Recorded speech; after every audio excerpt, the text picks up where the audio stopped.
threatened me, Ursula. Who? Terry called me last night and told me I shouldn't have been there. Wait, He must have seen me at the Metzger's house. Roxy. No, I know what you're going to say, that I have no choice, that I have to go to the police and tell them about Terry. Well, maybe I will. I just don't know You've yet. got to listen to me, Roxy. You've got to... Ursula, can you come over here for a minute? I want to show you why these files are not coordinating. Wait a minute. I'll be right back. No, I gotta go. I'll call you later. Rushing out of the school, Roxy stepped into the bright sunlight and headed to her car.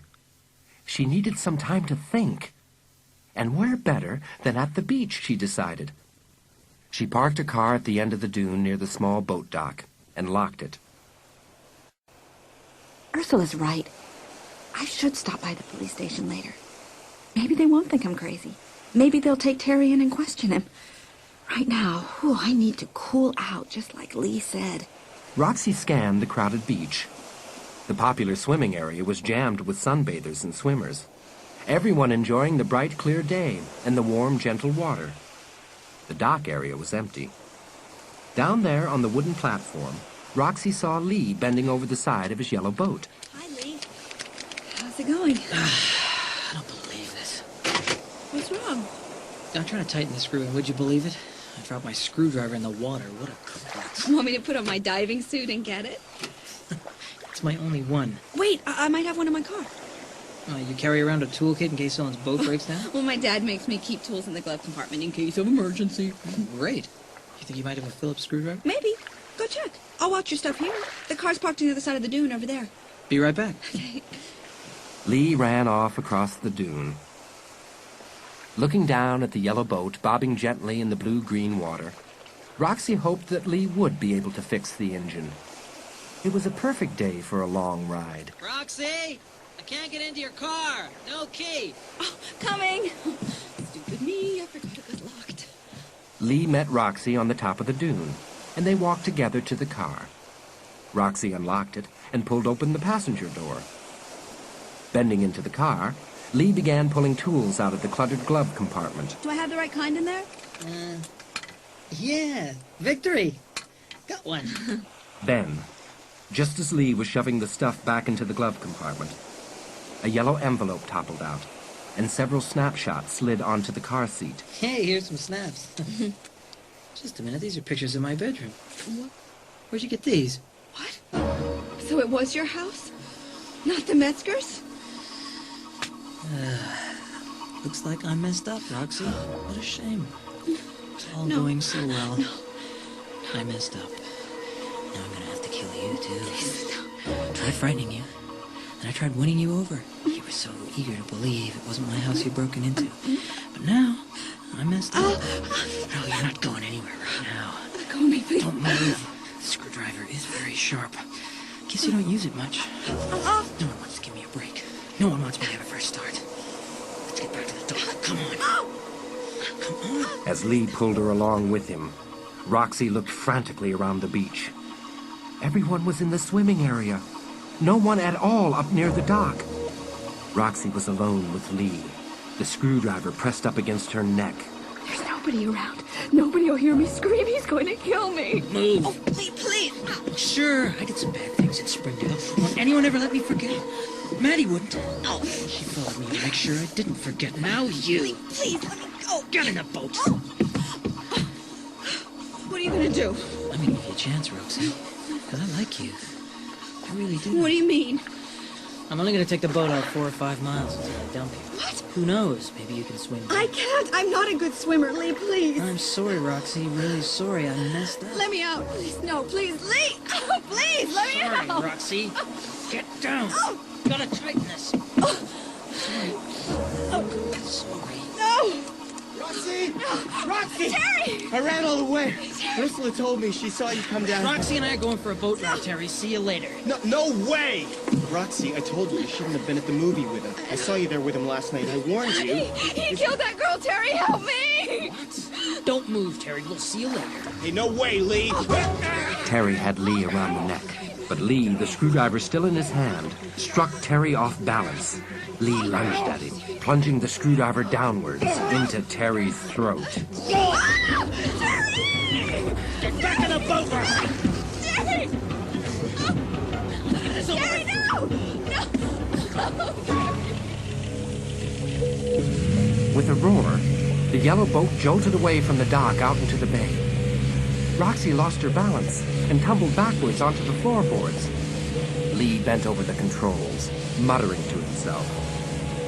Roxy lifted her head up and looked back. Terry's body lay sprawled motionless on the dock.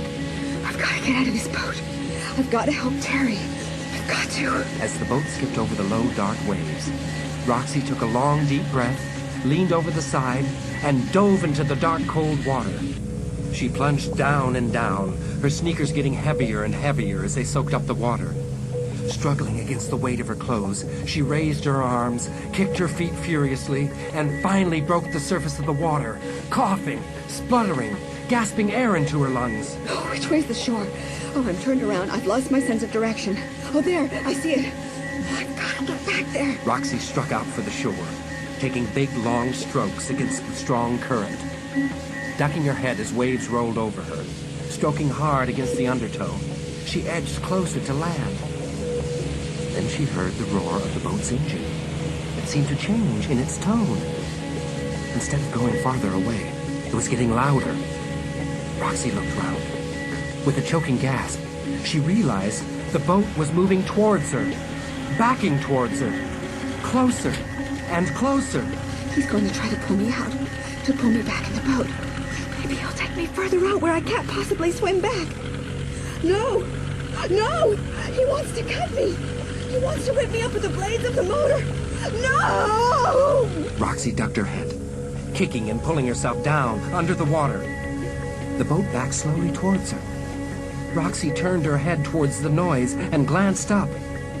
There was a terrifying flash of yellow as the boat roared above her, its motor blades churning the water into a frothy, boiling foam, blinding Roxy. I can't see, but I can hear.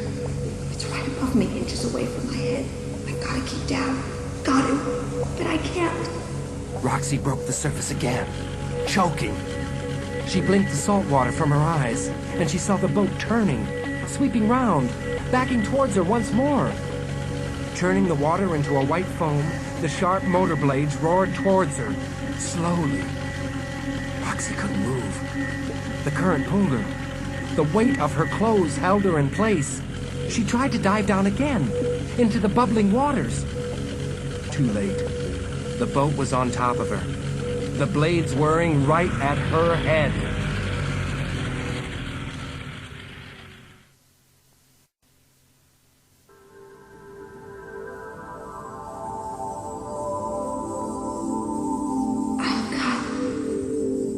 I'm cut to pieces. I have to be. I'm drowned. I'm drifting downwards. The water rocked and swirled around Roxy. It swung around and swept her up, billowing her to the surface, into the sunlight, shimmering on the water, and air, cool air.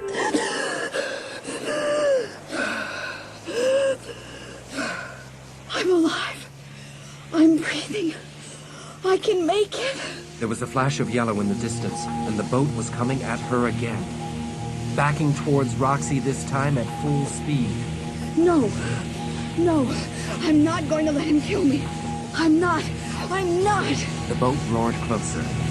Roxy could see Lee bent over the controls, his dark eyes staring out at her, aiming the blades right at her head. With one last burst of strength, Roxy forced herself to the side through the tossing waters, out of the boat's path. She twisted her body around, and with a violent heave threw her arms up, grabbing the side of the boat, holding onto it tightly with both hands. I've got to tip it over. I've got to spill Lee out into the water. The boat swept along, carrying Roxy, pulling her with it through its frothing wake. Her arms ached as she tugged and struggled to tip it over. It rocked, tilted, then righted itself. Roxy realized her plan was no good. It wouldn't work. She wasn't heavy enough or strong enough. In the boat, Lee moved towards her and glared down. With an ugly cry, he raised his screwdriver and slammed it down hard towards Roxy's hand on the side of the boat. She gasped and jerked her hand away, and the blade hit bare wood.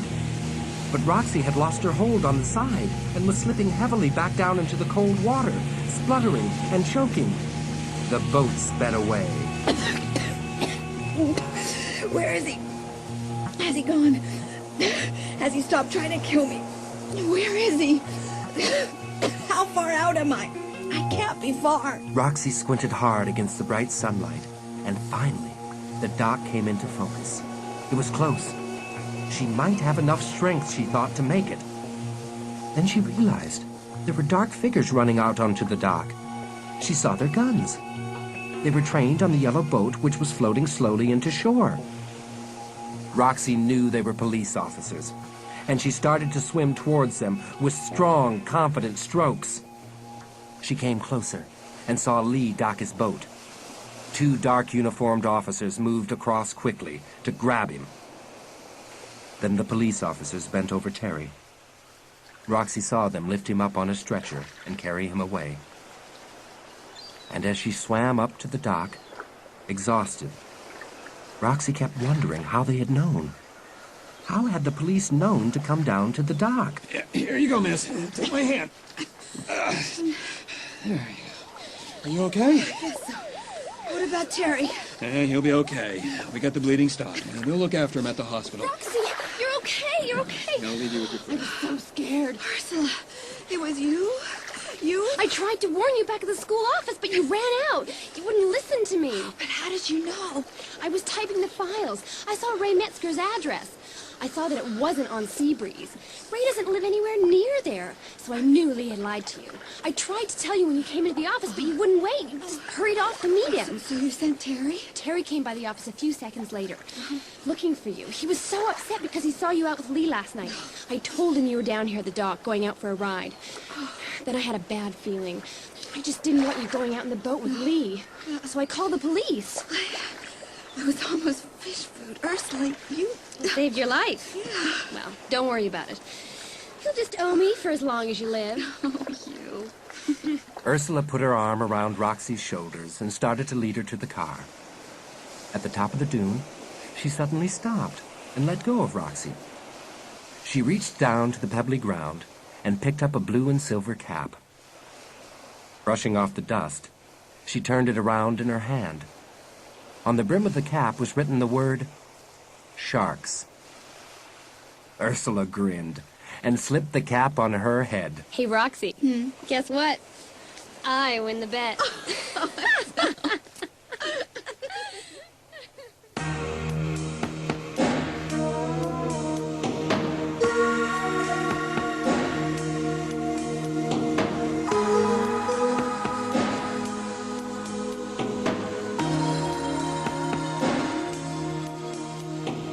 In The Witness by R.L. Stein, Roxy was played by Laurel Lethco, Ursula and the Murdered Girl by Rhonda Miller, Shauna and Mrs. Nordquist by Liza Ross, Lee by Alan Marriott, Terry by Adam Henderson, Mr. Nelson by William Dufresne, and Chief Harms by Garrick Hagan.